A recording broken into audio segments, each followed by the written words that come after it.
I'm actually coming home to the work you're doing in terms of media. Brother Alimadi recommended a book earlier, Decolonizing the Mind by Ngugi wa Thiong'o. In the introduction to the book, he says Africa cannot be, I'm paraphrasing now. He says Africa cannot be truly free except the fundamental structures of their existence is framed in such a way that it speaks to their interests and champions their interests at every junction. Everybody knows that the media is considered the fifth estate of government. Now, in your line, in your interaction with people, how have you seen that play out in terms of how are they willing to open up to you when you ask them probing questions? And when you also throw ideas to them, how receptive are they of those ideas?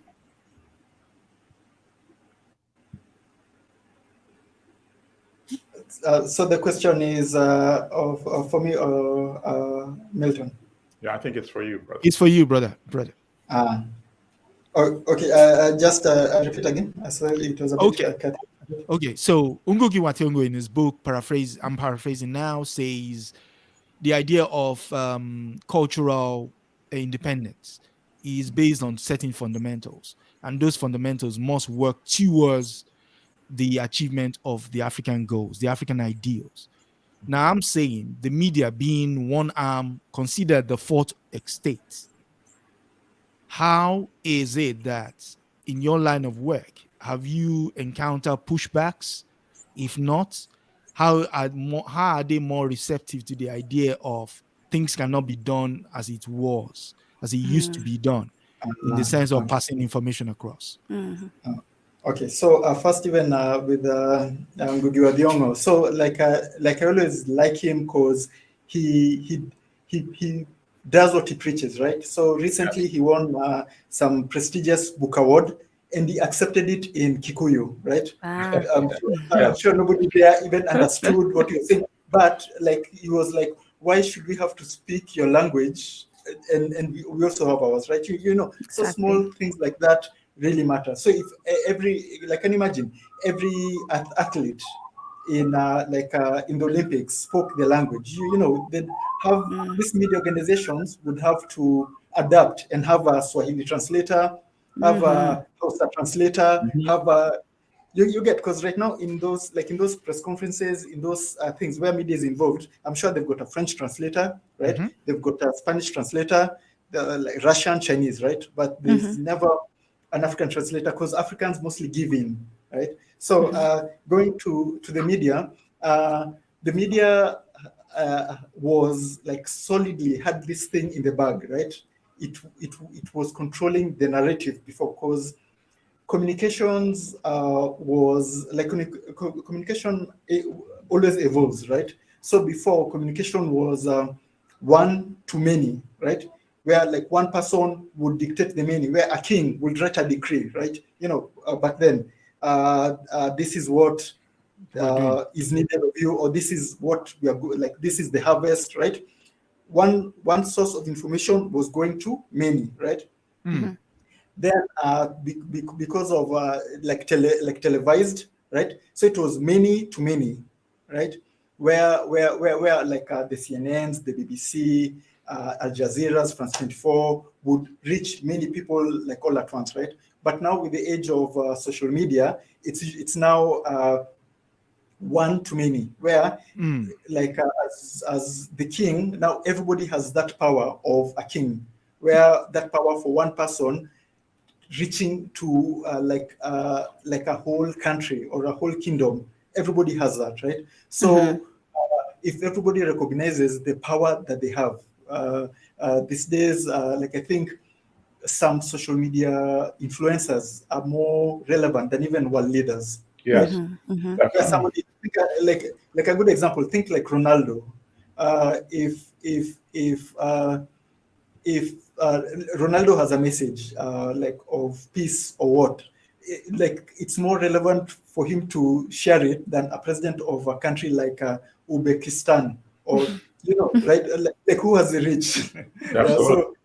Yeah. So if Africans recognize the media is changing and that things are not as before, because before, if for us to do what we are doing, what Kumbukeni is doing, what Tunachiki is doing, you'd have to have millions, if not billions of dollars, right? Think about how much money the BBC uses like a year. Like I think it's usually 1 billion, if I'm not wrong, right?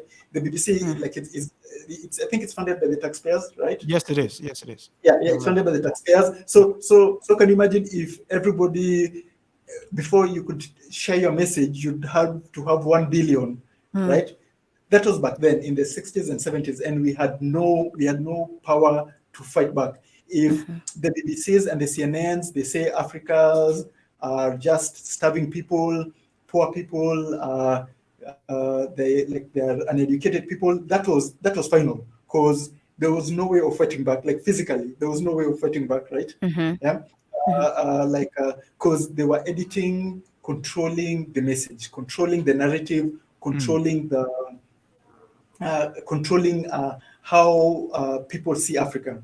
But now with evolving technology, right? Because technology always throws a wrench to everybody's plans. A good example is things like metal, gunpowder, nuclear weapons. You think things are going a certain way, something new comes up, and it just messes everything. Takes so over. now, yeah. So now, new media, social media, new media has taken over, and us people like Kumbukeni and Tunacheki, we are more adapted to it. But now the CNNs and BBCs are now struggling, adapting, trying to pivot, trying to see how we can catch up with this new kind of media, right?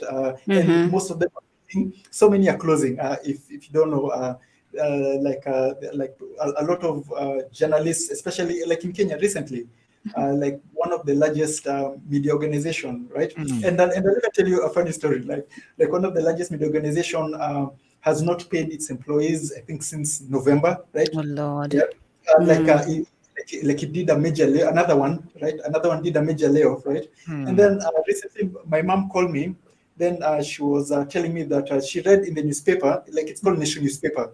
I think Nation newspaper was founded in 1914, right? It was among the first newspaper in Kenya, right? Sorry, like even in Africa. So she was telling me that she read that they were celebrating they had reached 1 million subscribers on YouTube.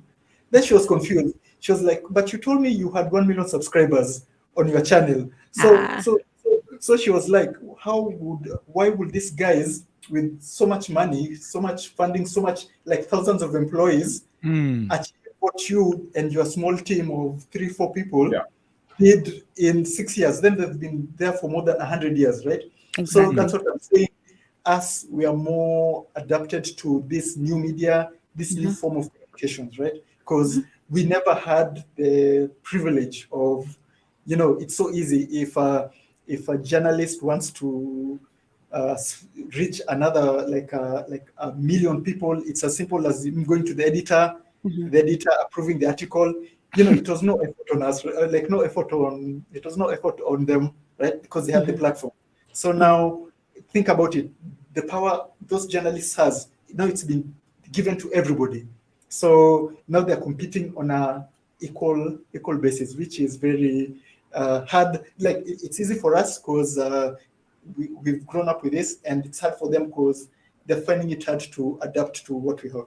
So that's how I think we have a chance with media, because before, like definitely it was extremely hard, and you'd really have to have so much money or just money. But now these days media can be fought back, and as I've said, before we started Tunacheki, there was no DW Africa, there was no BBC Africa, right? There was no like there's so many after like I think 3 years of us doing Tunacheki, that's when these things started popping up. They BBC follow Africa, suit. like DW Africa, right? So now they're trying to come on to Limited. keep pace with you. they're trying to, but Stay up pace with you.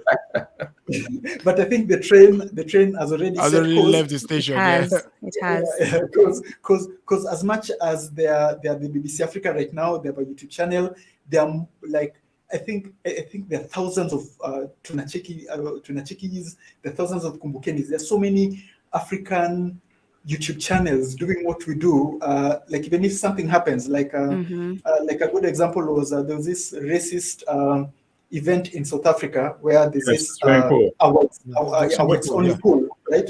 Yeah. So that thing happened while we were still on. I think we were on Christmas break, so we couldn't cover it, right? But when we came back, the amount of African channels that had covered that topic, I was like, we are no longer needed. I mean, if connectivity didn't exist, our goal of Africans telling that story from an African perspective would have been achieved. So for me, that's what I'm even more happy about, that everybody is now knowing they can do what we are doing. Yes. Right. So, but Omare, for listeners, viewers who are not familiar with that incident in South Africa, if you don't mind, just briefly remind me. Okay. Yeah. So if so the story was there was this resort in South Africa, a place called in Bloemfontein, Free State. I think it's in the province Free State, somewhere in the center, Bloemfontein. There's this resort where people are doing their Christmas holidays. Then there's this. The resort had a whites-only swimming pool, right? Then these small South African kids, I think 13, 14-year-olds. We're talking about this year, right? 2022. Last year, I mean, the year that just ended. 2022, like in December. Just for our audience to know that we're not talking about last century. No, they're on Christmas holiday, the same way as we were on Christmas holiday doing our thing in resorts or hotels, just traveling. They're doing the same. So the kids were like, hey, this is our country. Why can't we swim in a pool? We've paid the same amount of money to enter the resort. So when the kids are trying to swim, first of all, the thing is all the white people came out of the pool. Like it was 1960s America, right? You know, like how they used to do it. Yes. Yeah, in the 1950s, right? Yeah. Then second out the big men, right? The grown men. Beating up kids. In their 50s came in. One choked the boy, started beating the boy, took the boy down in the pool, wanted to drown him. Right? So that's what happened. Yeah, but the good thing is that the next day, the EFF party came with like more than 100 people and like just used the pool. That was a bit. Yeah, so the two men were arraigned and charged with attempted murder, right? So things like this are only visible because of us. If because in South Africa, racist events like this happened every day, but through media showing the world, that's when now the government feels like, like even the president made a statement. South African presidents never made the statements because the people who put them in power are the minority. That's ridiculous. Yeah. So it goes back to what you were saying about the leaders. Right. Yeah, definitely. So he's even forced to make a statement about a racist event because South Africa is chock full of them, things like that, right? We're even doing another documentary of a whites-only town in South Africa, So things like that need to end.